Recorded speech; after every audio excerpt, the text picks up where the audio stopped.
What's up, Anchor Squad? So apparently, due to the downfall of the whole Snow White live action film, not doing huge numbers at the box office and having rotten critic scores on Rotten Tomatoes and being one of the worst rated films on IMDb, which puts it behind Dragon Ball Evolution, which that movie sucked as well. So yeah, I highly recommend that you don't go see Dragon Ball Evolution because you're gonna waste your time and money and your time and everything like that. Even if it's free, don't even bother watching it. But due to the downfall of all that, according to Hollywood Reporter, Disney is going to be stopping a lot of its live action films, and one in particular is Tangled live action movie. It hits a pause, and it's based on the bad numbers that Snow White's been putting out. But let's be real, Snow White, its downfall is mostly because of Rachel Zegler. A lot of other things were kind of fixable, but based off of Rachel Zegler's interviews and everything that she's been putting out and all the wokeism stuff that was happening with it, it was doomed from the start. It was dead on arrival. So according to Hollywood Reporter, it says The Greatest Showman Helmer Michael Gracie was on board to direct the musically inclined remake of the 2010 animated hit. So he was supposed to be the director of Tangled, but now it's on pause. No telling if it's gonna ever come back or be unpaused, but it's on pause right now. Rapunzel rolling back her hair. Tangled, Disney's live action reimagining of its 2010 animated film, focus on the Brothers Grimm fairy tale heroine, has been put on pause according to studio insiders. The project has been in active development with The Greatest Showman Helmer Michael Gracie on board to direct, and a script by Jennifer Cadden Robinson. So she did Thor: Love and Thunder, which was horrible. So that's a red flag to me right there. And the other film is Do Revenge. I never heard of Do Revenge, but I'm gonna see what that is to see if the script for that was good. The pause occurs in the wake of the rather underwhelming release of the Disney's live-action adaptation Snow White. The movie has grossed over 69 million domestically and 147 million worldwide on a production budget of 270 million. That is a huge flop, especially when it comes to a Disney film and the amount of and the money that they put into marketing and all that stuff. The fact that it's a Disney film and it flopped this bad, that is horrible. People were saying that Moana and some other films were going to do bad, some other Disney films were going to do bad, but it did numbers. It surpassed a lot of people's expectations. But for Snow White, a lot of people knew that this was going to do bad, especially because a lot of my friends, they didn't go see it. I didn't go see it. I don't plan on going to see Snow White. There's other things that we would have rather do that weekend and the weekend after than to go see Snow White. So, and this shows it right here. Like 69 million domestically that first weekend. That is horrible for a Disney film.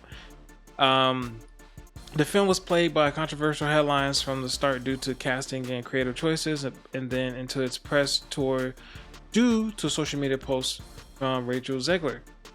But Snow White didn't fare well with its critics nor audiences, the latter of which have given it a B+ cinema score. Anything outside the A range is considered unsatisfying.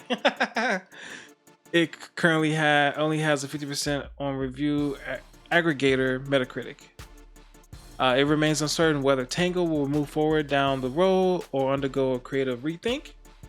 Since the early 2010s, Disney has embarked on a live-action feature strategy that relied heavily on returning to its library and repurposing its old titles. Like they did Lion King, Beauty and the Beast, Aladdin, while others did not. So like Dumbo, Peace Dragon.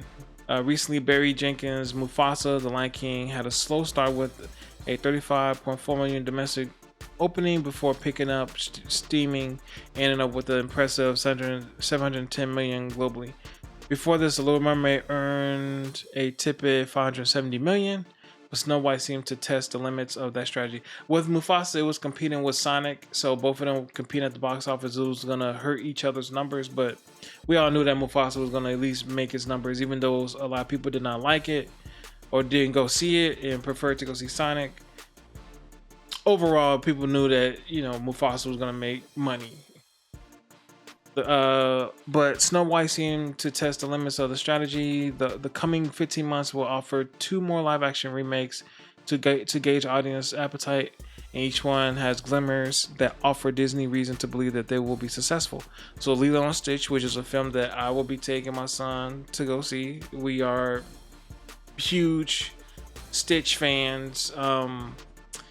Yeah, like Lilo and Stitch, it's completely separate from Snow White. Everyone loves, a lot of people love Lilo and Stitch. I'm not gonna say everyone, but a lot of people, at least that I know, likes Lilo and Stitch. And watching a lot of people's reactions to the trailer to Lilo and Stitch, I don't think I've seen any bad reaction to the Lilo and Stitch trailer, so that's good.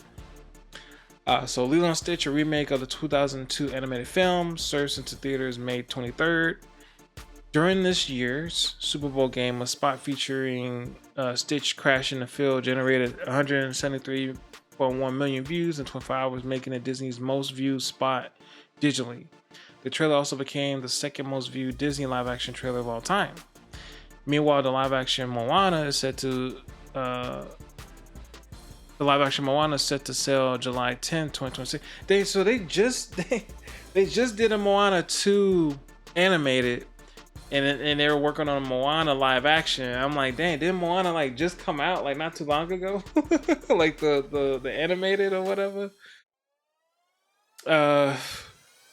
So live action is set to sell July 10, 2026. That film has the benefit of being based on one of the biggest movies streaming on Disney Plus, surpassing 1.4 billion hours, which Disney has pointed out is equivalent to streaming the film over 735 million times.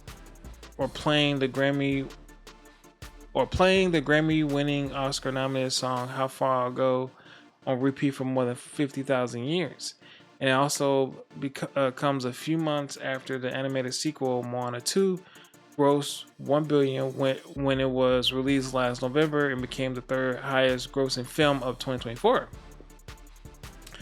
Tangled pause also comes as some of the architects of Disney's live-action features strategy have exited the studio's executive ranks, and a new infusion has taken place. In February, Daria Sircek was named the head of live-action theatrical films, reporting to David Greenbaum, president of Disney Live-Action 20th Century Studios, who replaced Sean Bailey last year. So overall, they're putting the pause on Tangled. Don't know if they're gonna be putting the pause on other things, but to be honest, I would, as long as they stick to kind of the main focus of the story and don't deviate too much like how Snow White was advertising. That's just the main thing. It's based on who you cast, how are they treating the source material. If the lead cast member going to these interviews and talking about how they don't care about the original source material or don't care about Snow White, or Snow White isn't being saved about the prince and this and that. Look at this. The whole damsel in distress thing, it's kind of irrelevant. It's just based on what's all the surrounding factors with it and how the film is being portrayed.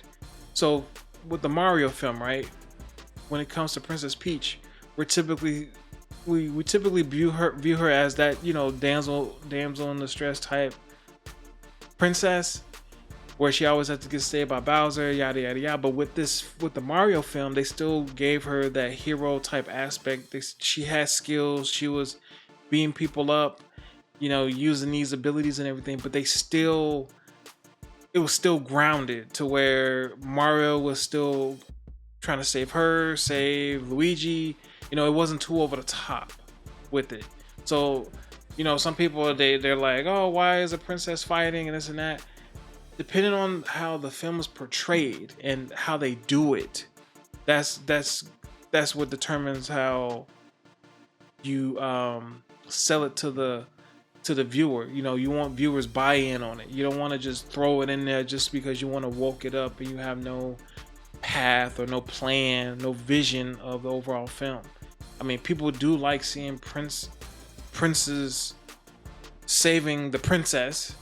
I'm not saying that it has to happen like that all the time, or it has to be done in a corny way, but it's just how it's directed and script. If it's a good script, good director, good actors and actresses, good settings, good CGI and everything falls into place. You get people to actually like and enjoy and understand the source material. That speaks wonders right there. You're gonna win majority of the time. But if you got people going to, you know, on Variety or Hollywood Insider or whatever, Hollywood Reporter, and they're saying like, oh, I don't really care about the Snow White storyline. Like, she's not getting saved by the prince. Weird, all that stuff. Like, no one likes that. No one likes that. So with this Tango, don't go in there saying like, oh, Rapunzel isn't getting saved and, you know, not getting saved by the prince and this and that, or she's not even gonna have long hair, or nothing's gonna get tangled. Like you know what I'm saying? Like, you don't want to deviate too much from the actual story, you know? like how you have a movie called Tango but don't have any no long hair, no tangled, no nothing. It's just we just gonna call it just to beef up use the IP to make money. Like, you don't want to do that. So but yeah, it comes down to that. You know, you make sure you have some good cast members. Just don't put Rachel Zegler as Rapunzel or nothing like that. So, or anybody in this film. So just get her out of there. Get her out of there. All right, y'all. So if y'all like my video to this, post your comments down below, like and share with all your friends. Subscribe to the channel for more reaction videos. Make sure y'all give the video a thumbs up. Janko on it down for 100,000 subscribers, and Janko is out. I will be giving away $200 Amazon gift cards when this channel reaches 30,000 subscribers. All you have to do to enter is drop a like on this video, be subscribed to the channel, and turn on your notifications so you don't miss any uploads. And in the comment section, let me know why you want to win the $200 Amazon gift card and include your Twitter handle. The winner will be announced once the channel reaches 30,000 subscribers.